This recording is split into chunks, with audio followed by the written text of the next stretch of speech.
Halo teman-teman, kita ketemu lagi di problem 7. Tadi kita sudah membahas problem 5 terkait dengan PT Vidya ya. Sekarang kita ke problem 7, PT Dharma Karya atau DK. Kita baca dulu soalnya. Ini untuk terkait problem 7, saya nggak akan lama-lama kayak problem 5 tadi, mungkin akan sedikit lebih singkat, tapi teman-teman perhatikan ya, karena di problem 7 ini informasinya agak lengkap dan lebih rumit gitu ya. Oke, PT Dharma Karya DK merupakan perusahaan yang bergerak di bidang penjualan consumer goods. Di tengah bencana nasional COVID-19, PT DK mampu untuk menghasilkan serta melaporkan laba sebelum pajak atau pre-tax income ya, sebesar 5.753.908.000 pada tahun 2021. Sehingga kita bisa langsung masukkan perolehan angka pre-tax income-nya adalah sebesar 5.753.908.000. Lalu selanjutnya, sebagai rutinitas tahunan ini ada informasi. Kita langsung ke nomor 1 aja. Sebagai langkah untuk memperkuat keyakinan investor, PT DK memberikan jamuan bagi calon investor. PT DK mengeluarkan biaya jamuan sebesar 121.454.000, namun hanya 75% yang terdapat pada daftar nominatif. Kalau teman-teman ingat, entertainment expense atau biaya jamuan ini, teman-teman yang boleh diakui menurut perpajakan adalah hanya yang mempunyai daftar nominatif ya atau yang mempunyai bukti. Sedangkan yang tidak mempunyai bukti tidak akan diakui secara perpajakan. Berarti kalau begini soalnya berarti kita kan secara komersial atau secara perusahaan accounting mencatatkan sebesar 121.454.000. Maka untuk perolehan nilai komersial di sini saya catatkan 121.454.000.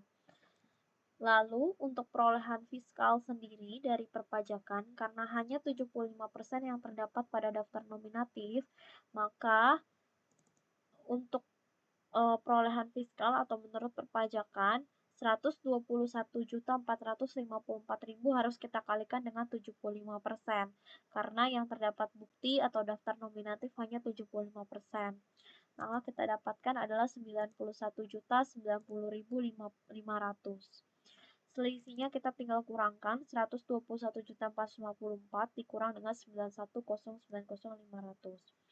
Nah, selisih ini teman-teman bisa lihat kalau ini memberikan jamuan berarti entertainment expense atau beban. Kalau misalnya bebannya itu kalau misalnya bebannya itu bertambah atau bebannya sekarang ini kan berkurang nih. Awalnya 121.454, sekarang bebannya berkurang. Kalau secara logika berarti awalnya dia udah udah keluarin duit banyak nih 121 juta. Sedangkan menurut perpajakan yang cuma boleh diakui itu yang 91 juta ini. Berarti sisa ini 30.363 ini harus kita tarik balik ya. Sehingga kita akan mencatatkan koreksi positif. Nah, di mana? Di permanent difference. Kenapa di permanent difference? Karena kemarin aku udah bilang kalau entertainment expense atau biaya entertainment itu sudah pasti masuk ke dalam permanent difference ya. Karena sisanya yang tidak punya daftar nominatif sama sekali tidak bisa ditoleransi untuk masuk ke dalam perpajakan gitu ya.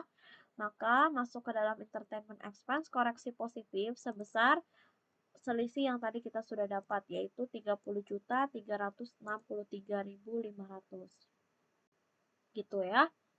Oke, sekarang kita masuk ke nomor 2.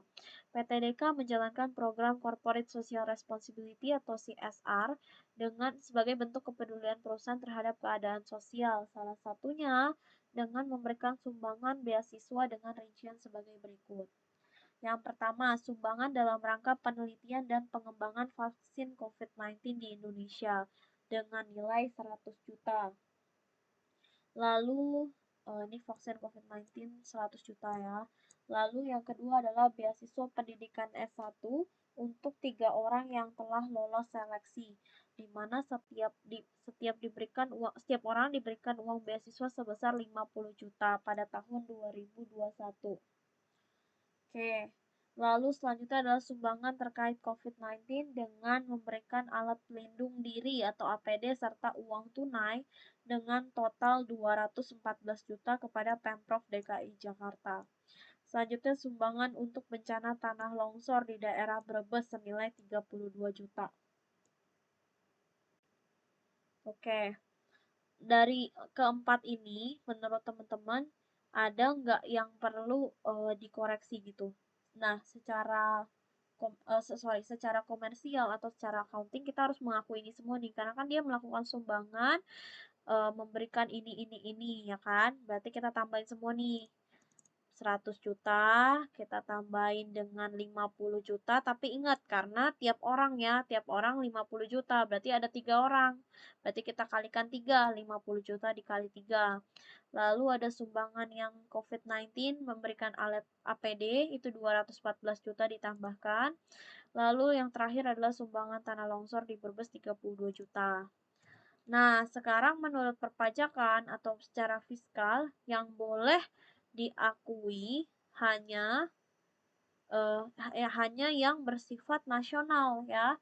Berarti secara perpajakan yang boleh diakui itu hanya apa ini? Yang pertama sumbangan dalam rangka penelitian pengembangan vaksin COVID-19 100 juta. Lalu juga ada beasiswa pendidikan S1 untuk 3 orang ini ya. Lalu juga ada sumbangan terkait COVID-19 memberikan alat perlindungan diri ya, serta uang ini tunai 214 juta. Berarti ini semua ditambahkan ya. Maka selisihnya adalah 32 juta yang tidak masuk ya. Oke, kok 32 juta ini masuk ke mana kalau sumbangan? Sama, kita masuk ke namanya permanent difference. Teman-teman boleh tulis sumbangan atau charity juga boleh. Koreksi positif sebesar berapa? Sebesar 32 juta yang sudah kita dapat tadi di sini, ya. Oke, selanjutnya kita ke nomor 3. PTDK menyediakan 3 opsi untuk pembayaran transaksi penjualannya yaitu cash, kredit, dan installment. Selama tahun 2021, PTDK melaporkan sales revenue sebesar 8 miliar 800 juta dengan rincian sebagai berikut. Berarti dia langsung akui nih 8 miliar 800 juta ya teman-teman ya, karena dia laporin sales revenue sebesar 8 miliar 800 juta. Lalu rinciannya adalah cashnya 45%, berarti teman-teman kaliin aja 45% kali 8 miliar 800 juta, dapatnya 3 miliar 960 juta. Lalu untuk penjualan kredit adalah 30%, ya, berarti teman-teman kalikan 30% dikali 8 miliar 800, dapatnya adalah 2 miliar 640 juta. Lalu untuk installment atau penjualan cicilan, teman-teman tinggal kalikan 25% dikali dengan 8 miliar 800 juta. Dapatnya adalah 2 miliar 200 juta. Selanjutnya, tadi ada keterangan di sini, 40% dari kredit sale tahun 2021 belum dibayarkan oleh customer. Berarti yang sudah dibayarkan berapa persen? Teman-teman tinggal kurangin aja 100% dikurang 40%. Ya, jadi 60% yang sudah dibayarkan. Maka di sini teman-teman bisa catat 60% dikali dengan 2 miliar 640 juta. Dapat pelunasannya adalah 1 miliar 584 juta. Lalu selanjutnya ada pelunasan penjualan cicilan ya. Bentar.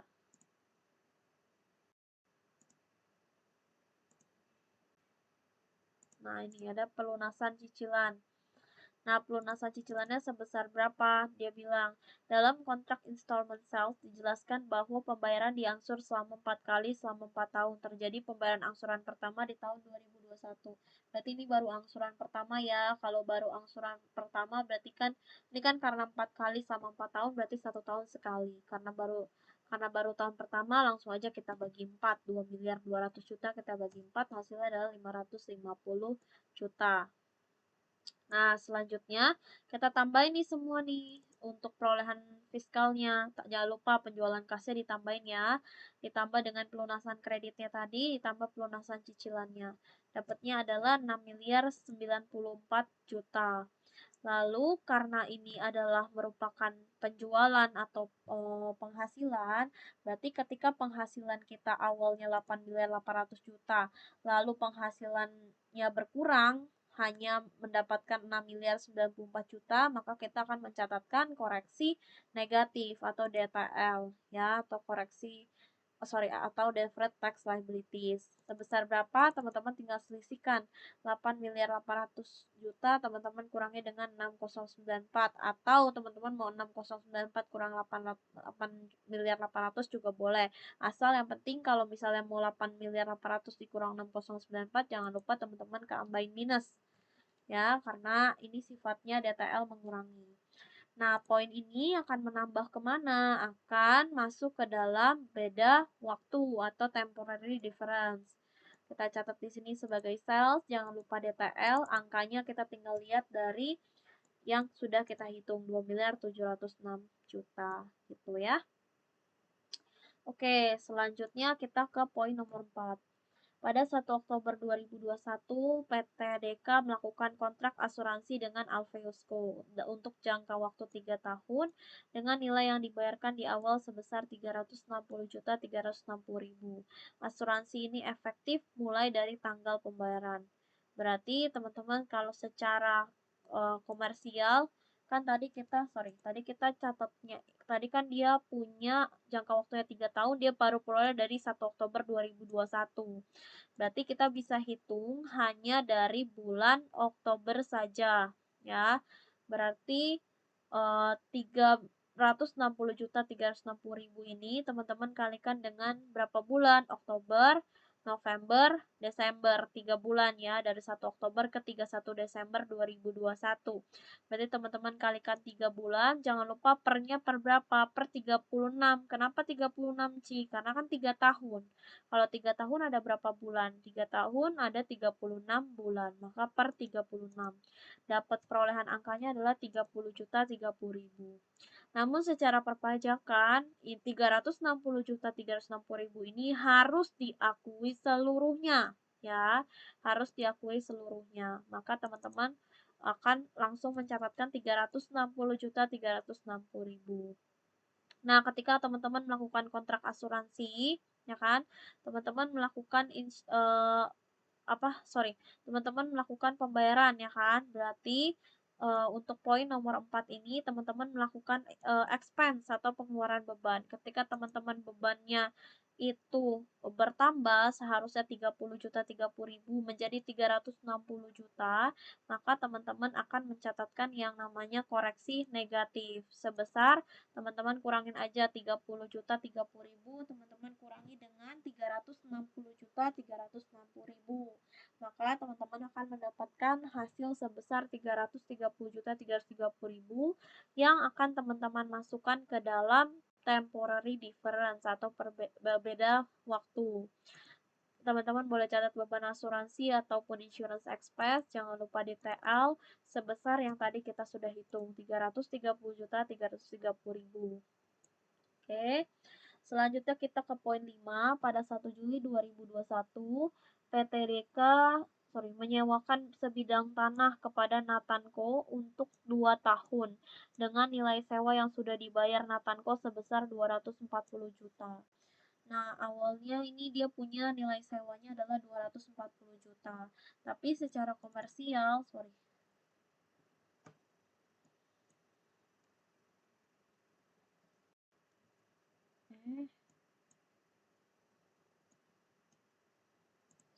ya, sebentar.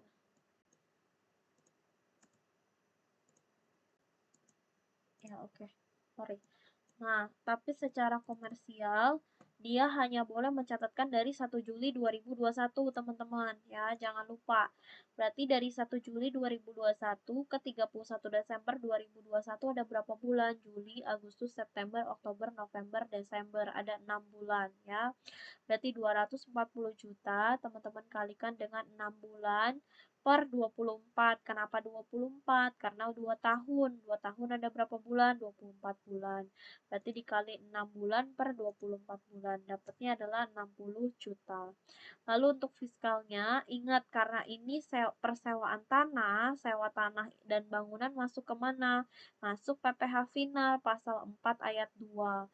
Maka itu secara perpajakan tidak boleh diakui sama sekali. Kenapa? Karena nanti akan terjadi double taxation. Karena PPh final pasal 4 ayat 2 sudah kena tarif sendiri. Nggak mungkin di sini kita kena tarif pajak lagi. Maka tidak boleh diakui sama sekali di perpajakan. Maka itu kita mencatatkan koreksi negatif sebesar 60 juta. Kita catatkan di perbedaan tetap, beda tetap ya, rent revenue. Koreksi negatif sebesar minus 60 juta yang tadi. Gitu ya teman-teman ya. Oke. Oke, dilanjutkan. Selanjutnya poin nomor 6. Dengan melakukan penghapusan piutang, PTDK menggunakan allowance method. Pada tahun 2021, PTDK mencadangkan piutang tak tertagih sebesar 33 juta. Setelah ditelusuri, ternyata PTDK harus menghapuskan piutang dari Dewiko dan Andreko karena mereka dinyatakan bangkrut dengan total nilai piutang yang dihapuskan adalah 45 juta. Berarti dia itu mencadangkan piutangnya 3 juta, sedangkan yang total nilai piutang yang dihapuskan adalah 45 juta. Nah, karena ini beban ya, expense, expense, maka ketika beban bertambah, maka kita akan mencatatkan koreksi negatif atau DTL. Sebesar berapa? Teman-teman kurangin 33 juta dikurang 45 juta, dapat minus 12 juta. Nah, perolehan angka ini teman-teman masukkan ke dalam bad debt expense di sini ya, sebesar minus 12 juta. Gitu ya. Oke, selanjutnya kita ke poin 7. PTDK membeli gedung kantor baru dari Alzetaco dengan nilai 6 miliar 60 juta pada 31 Oktober 2020. PTDK menetapkan useful life gedung selama 10 tahun, salvage value atau nilai sisa itu sebesar 3 miliar, disusutkan dengan straight line method atau metode garis lurus. Ketentuan perpajakan mengatur bahwa gedung kantor tersebut masuk ke dalam kategori bangunan permanen. Oke, poin nomor 7 kita harus hitung dulu untuk perolehannya karena kita punya 6 miliar 60 juta, tapi kita harus kurangin dengan nilai sisanya 3 miliar, jangan lupa ya. Berarti dikurang 3 miliar, terus dibagi berapa, Ci? Dibagi dengan langsung aja umur manfaatnya 10 tahun, karena kita menyusutkannya pakai metode garis lurus atau straight line, berarti nilainya akan selalu sama setiap tahun. Berarti kita tinggal bagi 10 aja. Dapatnya adalah 306 juta. Tapi secara perpajakan dia dikategorikan bangunan permanen. Kalau bangunan permanen teman-teman harus kalikan 5%. 6 miliar 60 juta teman-teman kalikan 5%, dapatnya adalah 303 juta. Nah, ketika teman-teman mencatatkan pembelian gedung kantor, ketika bebannya awalnya adalah 6 miliar 60 juta. Nah, waktu awal teman-teman susutkan di tahun 2020, di tahun 2020 akhir atau 31 Desember 2020, teman-teman kan sudah mencatatkan nih waktu pas penyusutan 31 Desember 2020. Teman-teman itu menyusutkan eh, ini 6 miliar 60 juta dikurang 3 miliar dibagi 10, tapi teman-teman kali berapa? Kali teman-teman lihat dari 31 Oktober ke 31 Desember, berarti ada 2 bulan ya. 2 per 12 ya. Teman-teman mencatatkan sebesar 51 juta ya. Namun secara perpajakan waktu 31 Oktober 2020 dia tetap mencatatkan sebesar 303 juta. Kenapa? Karena dia langsung kalikan berdasarkan persentase, nggak pakai fraction lagi ya. Nah, ketika teman-teman mencatatkan 51 juta nih, ini beban ya pembelian gedung. Ketika teman-teman mencatatkan 51 juta, bebannya bertambah, maka teman-teman mencatatkan DTL ya. Nah, setelah teman-teman mencatatkan di tahun 2020 DTL, nah di sini teman-teman lihat awalnya 306, sekarang jadi 303 bebannya, ya kan? Berarti kan bebannya berkurang. Ketika beban berkurang, maka di tahun 2021 dia mencatatkan yang namanya DTA. Nah, awalnya di tahun 2020 dia mencatatkan DTL, betul? Nah, ketika awalnya DTL, terus sekarang jadi DTA, teman-teman nggak bisa langsung ganti menjadi DTA, seperti yang sudah saya jelaskan kemarin-kemarin ya, problem yang sebelumnya juga. Ketika teman-teman mencatatkan awalnya DTL, teman-teman nggak bisa langsung masukin DTA di sini. Nah, ketika ada DTA di sini, teman-teman harus kurangkan semata-mata menjadi DTL minus, gitu ya. Berarti pengurangan atas DTL, ya, karena adanya DTA, gitu ya. Berarti di sini ada DTL minus sebesar berapa? Sebesar 3 juta selisihnya. Nah, 3 juta ini teman-teman masukkan ke dalam beda waktu, ya. Di sini ada depreciation building, DTL minus sebesar 3 juta. Gitu ya. Sekarang kita ke poin nomor 8. PTDK membayarkan honorarium sebesar 140 juta selama tahun 2021. Nah, untuk honorarium ini adalah kasus yang agak spesial ya teman-teman ya. Sebentar. Oke, sorry teman-teman. Ternyata ada ralat untuk poin nomor 8. Saya ganti dulu sebentar ya. Oke, sini saya sudah tambahkan ya nomor 8. Poin nomor 8 ini ada ralat, jadi soalnya diganti menjadi PTDK membayarkan honorarium beserta dengan PPh 21 yang ditanggung oleh perusahaan sebesar 140 juta selama tahun 2021. Saya jelaskan sedikit mengenai ini. Jadi untuk terkait honorarium mungkin info tambahan aja nih. Kalau kelas dosen dan kelas lab itu masih mengikuti regulasi yang lama, yaitu kita mengkoreksi jika ada PPh pasal 21 yang ditanggung oleh perusahaan. Nah, kalau mengikuti peraturan baru terkait dengan Omnibus Law, maka itu tidak perlu dikoreksi. Tapi kalau untuk di lab dan untuk di dosen, kita masih mengkoreksi ya. Nah, koreksi honorarium ini akan kita masukkan ke dalam permanent difference atau beda tetap. Nah, cara penghitungannya gimana sih, Ci? Nah, cara penghitungannya untuk yang komersial gampang, teman-teman tinggal masukkan aja langsung 140 juta. Ya, karena langsung membayarkan honorarium. Tapi kalau secara fiskalnya, gimana cara pencatatannya? Pencatatannya adalah gini. Kan dia bilang PTDK membayarkan honorarium beserta dengan PPh 21 yang ditanggung oleh perusahaan sebesar 140 juta. Berarti PPh 21-nya berapa, honorariumnya berapa, kita nggak tahu. Kita cuma tahu 140 juta aja. Berarti kita bisa tuliskan, aku udah tuliskan di sini DPP ditambah dengan PPh 21 dapatnya 140 juta. Ya. Nah, sekarang kita bisa hitung. PPh 21 teman-teman bisa hitung ke bawah atau bisa hitung seperti ini. Namanya PPh 21, biasanya teman-teman kasih tarif ya, kali tarif 5%, lalu 15%, 20% ya. 30%, 25%, lalu 30% gitu ya. Nah, ini. Nah, kalau 5% berarti tarif maksimalnya adalah 50 juta. Nah, 5% teman-teman kalikan 50 juta, dapatnya adalah 2.500.000 ya. Ini sebentar. Nah, gitu ya, 2.500.000. Lalu sisanya kan masih ada nih 140 juta. Nah, teman-teman kurangin 140 juta dikurang 50 juta. dapatnya adalah 90 juta. Berarti teman-teman kalikan 15%, teman-teman kalikan dengan 90 juta. Dapatnya adalah 13.500.000.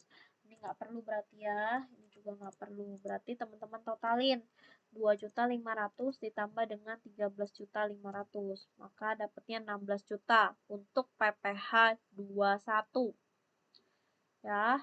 Lalu selanjutnya, kalau teman-teman mau pakai cara ini juga boleh ya, 15% dikali DPP kali ini sama dengan 140 juta, sama aja tadi ya. Nah, tadi ini dapat DPP plus 2.500.000, benar yang ini 2.500.000 plus 15% DPP minus 7.500.000. Sebentar. Ini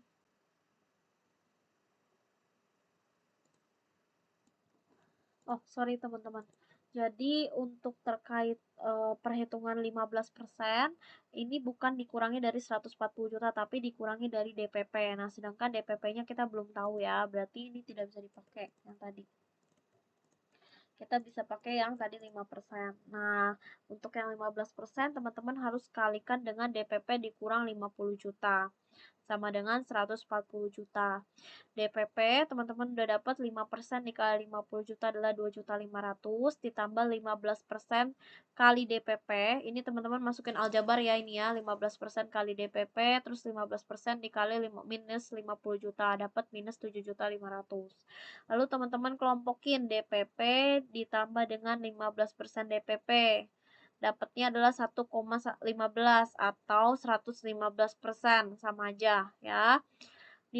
DPP dikurang minus 5 juta, 2.500.000 dikurang 7.500.000 adalah minus 5 juta sama dengan 140 juta. Lalu 1,15 DPP dapatnya 140 juta ditambah 5 juta karena ini pindah ruas ya, minus 5 ditambah jadi pindah ruas jadi plus 5 juta. Dapatnya adalah 145 juta, kita bagi dengan 1,15. Dapatnya adalah 126.086.957. Angka perolehan ini yang masuk ke dalam koreksi fiskal 126.086.957. Nah, karena ini beban honorarium ya berarti ya, karena bebannya berkurang, maka kita mencatatkan koreksi positif sebesar 13.913.043. Nah, ini masuk ke permanent difference, yaitu teman-teman bisa catat sebagai honorarium.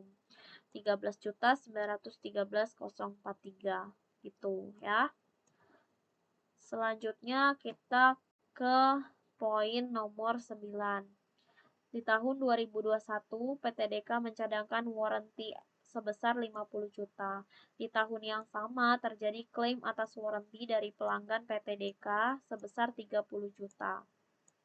Nah, untuk terkait ini, awalnya PTDK mencadangkan 50 juta, berarti kita masukkan di komersial 50 juta ya. Lalu di tahun yang sama terjadi klaim atas warranty dari pelanggan 30 juta. Nah, yang boleh diakui secara perpajakan adalah yang sudah terjadi klaim. Berarti dicatatnya adalah 30 juta. Nah, karena bebannya berkurang ya, harusnya bebannya 50 juta tapi bebannya cuma 30 juta. Maka karena beban berkurang kita catat sebagai koreksi positif atau DTA. Sebesar sisanya ya 50 juta dikurang 30 juta. Dapatnya adalah 20 juta. Nah, hasil 20 juta ini kita masukkan ke dalam beda waktu warranty expense DTA sebesar 20 juta yang tadi. Selanjutnya kita ke poin 10. Untuk meningkatkan brand image, PTDK melakukan kontrak penayangan iklan di For You page atau FYP aplikasi TikTok selama 1000 jam. Kontrak iklan 1000 jam tersebut langsung dibayarkan PTDK di awal sebesar 25 juta. Menurut insight dari aplikasi TikTok selama tahun 2021, iklan PTDK sudah ditayangkan selama 485 jam. Berarti kita hitung dulu secara komersialnya ya. Secara komersial dia kan punya pembayaran di awal 25 juta. Lalu kita harus kalikan dengan yang sudah tayang berapa? 485 jam per berapa? Per 1000 jam kontraknya ya. Maka kita mencatatkan sebesar 12.125.000. Namun secara fiskal atau secara perpajakan yang diakui adalah angka 25 juta ini ya. Berarti 125 juta langsung dimasukkan ke sini. Karena ini adalah beban penayangan iklan, karena bebannya bertambah, maka kita mencatatkan yang namanya DTL ya, atau koreksi negatif.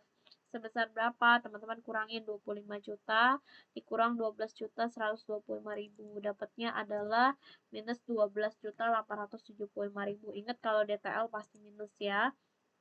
Hasil ini teman-teman masukkan ke dalam beda waktu atau temporary difference. Warranty expense DTA advertising expense DTL sebesar minus 12.875.000. Oke, selanjutnya poin terakhir adalah di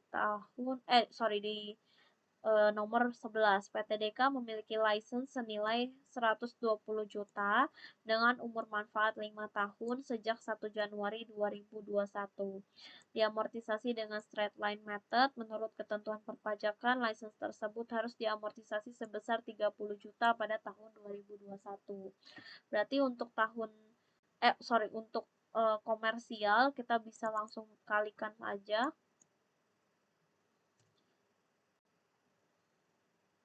Sebentar. Kita langsung kalikan saja 120 juta ini karena dia straight line atau garis lurus, kita langsung bagi dengan 5 tahun ya.